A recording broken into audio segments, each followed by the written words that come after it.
Hello everybody and welcome back to our grammar lessons. Today we are going to be talking about past perfect progressive tense. This tense can be challenging in the beginning, but it's very useful. Therefore, we need to learn about it. So I'll tell you how it's used and how it's defined.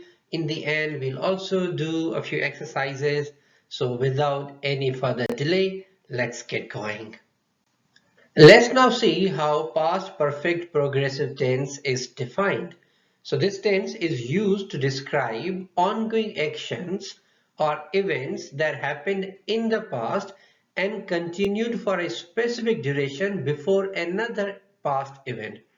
So this tense will typically discuss or describe two actions. One that was continue or in progress for a specific duration, and then there was another action also that took place afterwards.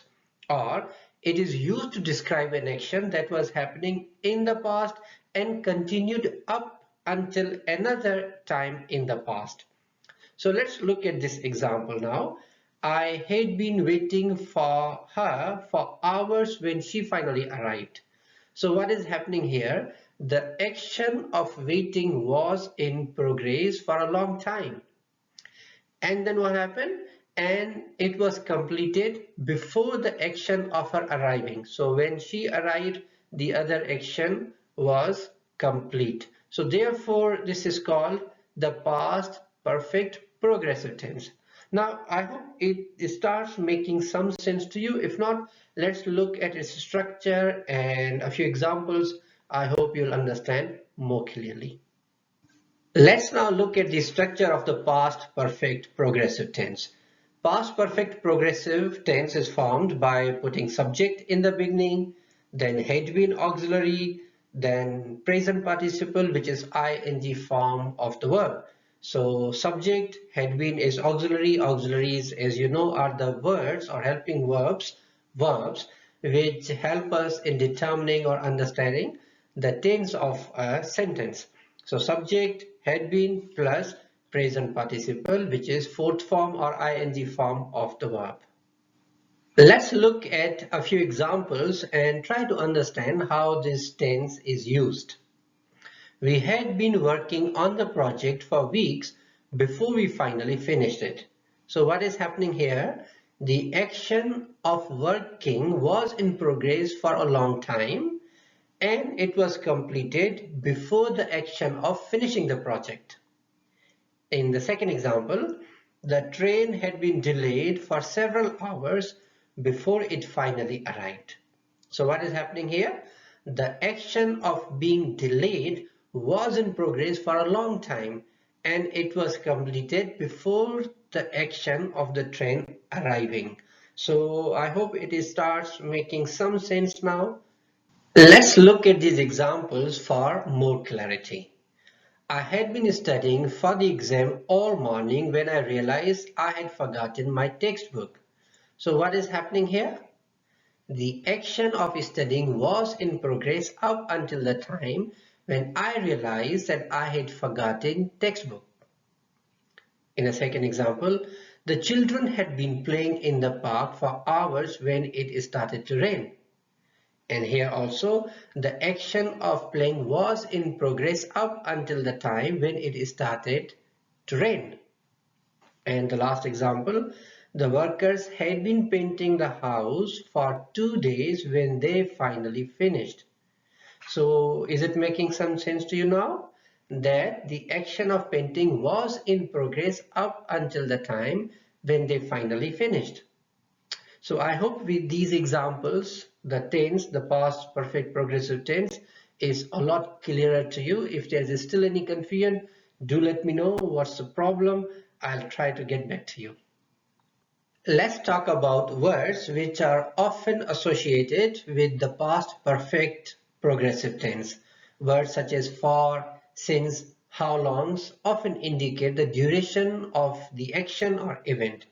From these, for is used for duration such as 1 hour, 2 hour, 1 week, 3 weeks, 1 month, 2 months, 3 months, 2 centuries, 1 decade. So all you can see, these are the words which indicate duration of a time, but for point of time we'll use since.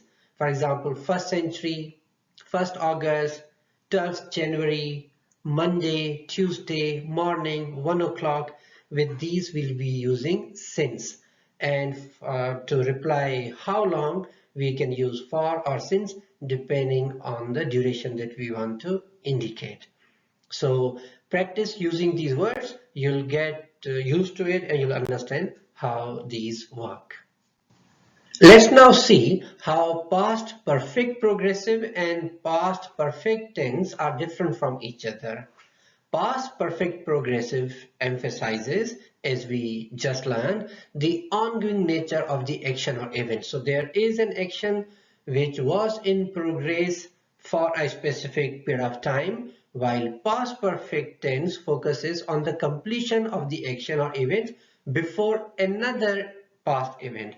For example, in the past perfect tense, we can say, I had already cooked the meal before the guest arrived. So you can see the action of cooking took place before guests arriving. So there is no element of continuity or action is not in progress.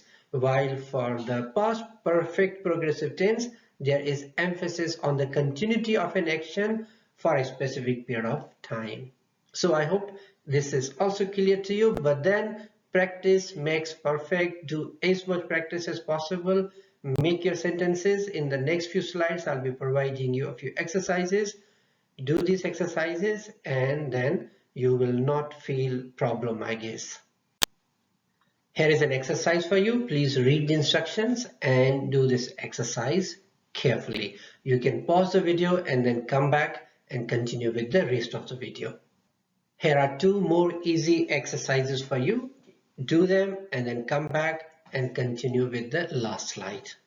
Let's now summarize what we have learned so far. Today we learned the past perfect progressive tense, and we also learned that this tense is used for conveying and describing ongoing actions or events that happened in the past and continued for a specific duration before another past event. And we also learn that it helps convey the duration and ongoing nature of actions or events. And the structure of the tenses: subject, had been, and present participle ing form of the verb, which we also call as fourth form of a verb. So you really need to learn it because it will help you describing events in a proper manner, in a proper time duration, and it will also demonstrate your higher level of grammatical proficiency. So pay attention to the context and appropriateness of the tense when using it in different situations. So all these tenses actually talk about different time frames. So you really need to learn all these tenses so that you should talk about events in a proper time frame. That's it, everybody. I hope this video was helpful for you. If you liked the video, do not forget to like and comment also if there's anything that you would like me to talk about. Even further, I'll be happy to talk about. And if you haven't subscribed, do subscribe. See you in another video.